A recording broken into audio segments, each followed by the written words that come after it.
Halo semua, selamat datang. Kita sekarang berada di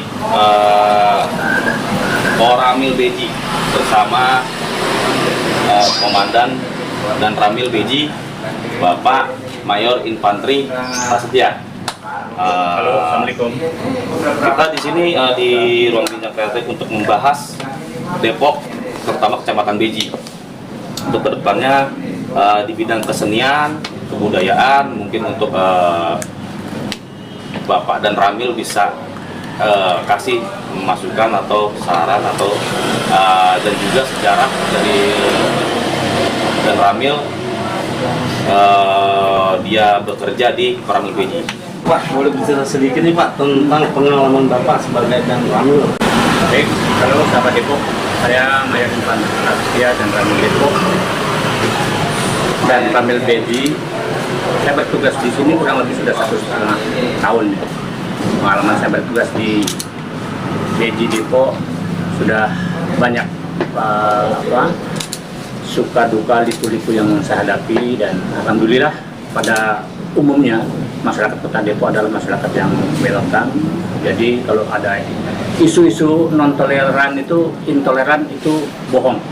Depok sangat menghormati setiap warga yang datang ke sini karena kita paham Depok adalah miniatur Indonesia yang mungkin seluruh masyarakat dari Aceh sampai dengan Papua ada di sini. Jadi apa yang sudah terjadi kehidupan sekarang ini sungguh sangat luar biasa, saling menghargai, saling menghormati.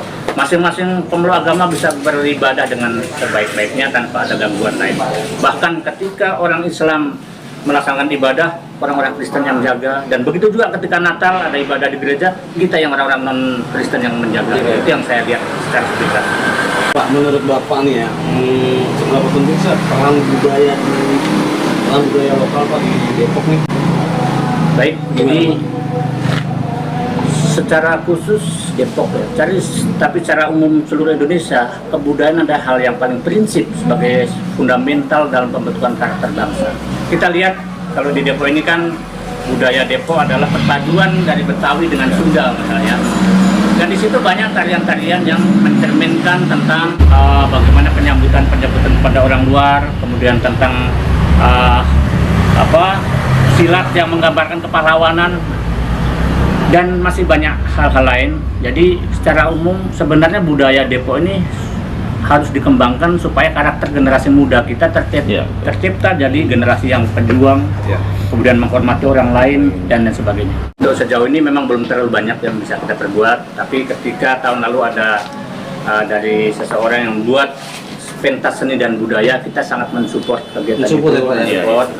Kemudian kita juga ikut mempromosikan kepada semua lapisan masyarakat sehingga bisa berperan aktif dalam kegiatan itu. Bahwa seni dan budaya di Depok ini begitu welcome pada orang lain, menceritakan tentang kehidupan yang di sini, di mana kita saling menghormati. Ya, saya mungkin ada satu niatan kerjasama. Insya Allah selalu menjadi penasehat. Amin, amin, amin. Jadi saya kebetulan bergerak di bidang seni, dimana seni ini bukan hanya seni aja yang kita ajarkan, tapi motorik otak kanan yang kita ini. Jadi dari misalkan botol bekas nih bisa dijadikan apa gitu. Nah itu dipancing supaya anak-anak nih punya inisiatif, punya kreatif, punya imajinatif. Tidak sekarang kan kendalanya dengan gadget nih, jadi tidak gadget melulu.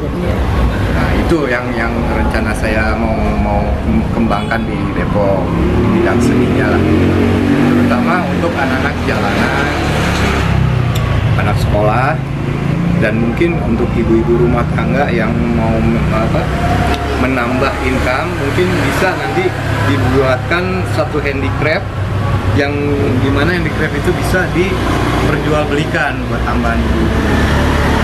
Kiranya itu aja. Bapak, apa yang harus dimiliki anak muda agar bisa menjadi agen perubahan di lingkungan sebagai agen opsin ya, Jadi tentu peran kita semua, kita menyadari bahwa kadang-kadang ketika mereka sudah keluar dari rumah, orang tua tidak bisa 100% untuk mengawasi. Jadi lingkungan sangat berperan. Oleh karena itu, saya sebagai anggota Koramil, ada Babinsa saya di lapangan di tingkat kelurahan yang sering memantau juga mereka, dan kita nanti kolaborasi. Kita arahkan karena kita lihat sekarang ini kan banyak kejadian-kejadian di malam-malam libur itu ada tawuran, kemudian mereka nongkrong di pinggir jalan dengan minum-minuman keras dan lain sebagainya. Kemudian ada yang mengatakan mereka ada geng-geng yang nilai negatifnya lebih banyak daripada itu. Itu harus kita arahkan. Dan itu peran kita semua, termasuk dari orang tua dan masyarakat dan kita semua.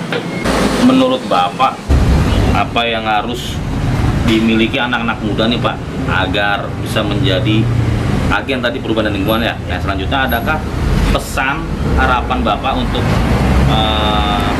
komunitas kreatif, gitu, komunitas kreatif dan pelajar di Kota Depok biar mereka mindsetnya terbangun dan terbina? Jadi sebenarnya yang awal kita sebagai anak-anak kita itu kan yang pertama itu ajaran agama dulu nih. Kalau orang agamanya kuat ya, itu pasti jangan berpikir seperti yang negatif. Kemudian peran kita kerja bareng yuk. Kalau perlu di mana tempat-tempat mereka yang biasa nongkrong, yuk kita hadir di situ. Kita buat kegiatan edukasi sama mereka, hal-hal positif yang bisa kita lakukan. Saya izin pesannya Pak buat kami nih Pak, yang mungkin Bapak sampaikan agar warga Depok dalam podcast kita ini. Oke, kegiatan ini sangat positif ya. Jangan pernah kita merasa lelah. Karena memang kalau ketika hari ini kita merasa seperti anak kecil tidak yang perhatikan ya kan, kita jujur saja. Masih peran-peran pemerintah daerah, peran-peran dari masih belum maksimal. Yuk kita jalan aja dulu ya. Yang penting ini positif untuk kegiatan anak-anak. Yuk kita bekerja sama-sama dengan apa yang kita mampu. Ya. Apa tantangan sosial yang sering muncul di wilayah Depok, terutama Kecamatan Beji ini? Mana? Ya, kita harus kerja bareng. Ya, sinergi lah itu. Ya, kerja bareng. Kita lihat di mana titik rawan yang perlu kita pantau terus, kemudian kita arahkan. Kemudian kita jangan pernah melihat karena banyak pengamen yang ada di pinggir jalan itu bukan orang sini. Artinya ada yang memobilisasi. Bukan domisili ya. Nah oleh karena itu kita harus bisa-bisakan nih. Mana yang anak Depok nih? Yuk kita panggil. Kalau kita kasih kegiatan positif ya. Dibuatkan domisili. Ya sebenarnya ada tugas-tugas yang lebih bukan ranahnya dari pemerintah daerah yang itu sudah dilaksanakan. Cuma kalau hasilnya belum maksimal karena banyak hal yang ada. Ketika Koramil yang dibentuk dari dulu sampai dengan hari ini, Babinsa selalu aktif komunikasi sosial dengan semua golongan masyarakat. Dia selalu menyerap, mendengarkan apa keluhan mereka. Itu selalu terjadi komunikasi, sehingga saya rasa kalau Koramil itu selalu ada di mana-mana. Jadi tetap itu kita selalu kita maksimalkan. Jadi peran Komsos pembinaan teritorial udah hal itu apa yang sudah ada sekarang kita pertahankan. Kedepannya kita tingkatkan lagi. Jadi saya berharap di Beji ini sudah tidak ada lagi kedepannya itu curanmor, Ya, tawuran, kemudian mabok-mabukan sudah tidak terjadi lagi. Mungkin Bapak Hadi, Babinsa di Kelurahan Beji, ya mudah-mudahan nih ke depannya aliansi masyarakat, wilayah, organisasi, ataupun relawan, ataupun komunitas bisa bersinergi dengan aparatur ya seperti Koramil di wilayah masing-masing. Ya, kita pengen ke depannya Komandan ya untuk bersinergi membangun gimana caranya mindset anak muda atau wilayah kesana itu kita bisa bina bareng-bareng untuk di bidang keseniannya, kebudayaannya, ataupun nanti ketahanan panganan di bidang pertanian atau perikanan. Mungkin di Koramil pun sudah bergerak programnya Komandan ya. Koramil ini sudah bergerak dalam arti bergerak ini di bidang ketahanan pangan dan terutama Taman Pancasila yang sudah dibentuk di Beji di PLN. Sedikit lebihnya ada Bapak Hadi ini yang membangun Taman Pancasila. Mungkin bisa sedikit dijelaskan Bapak Hadi? Ya, Babinsa. Terima kasih.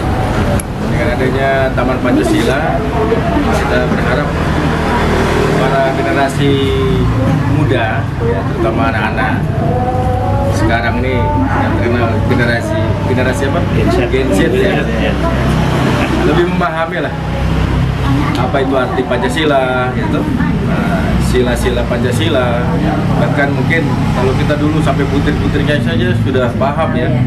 Kalau sekarang kan kita sangat menyayangkan generasi kita ini Pancasila saja tidak hafal. Jadi ya mungkin kita semua harus sama-sama ya merangkul mereka generasi sekarang ini yang notabene-nya masih di bawah pengetahuan, kurang memahaminya tentang Pancasila gitu saja. Baik, sahabat Depok, luar biasa nih, kita sudah banyak belajar dan diskusi bersama Bapak dan Ramil Setia.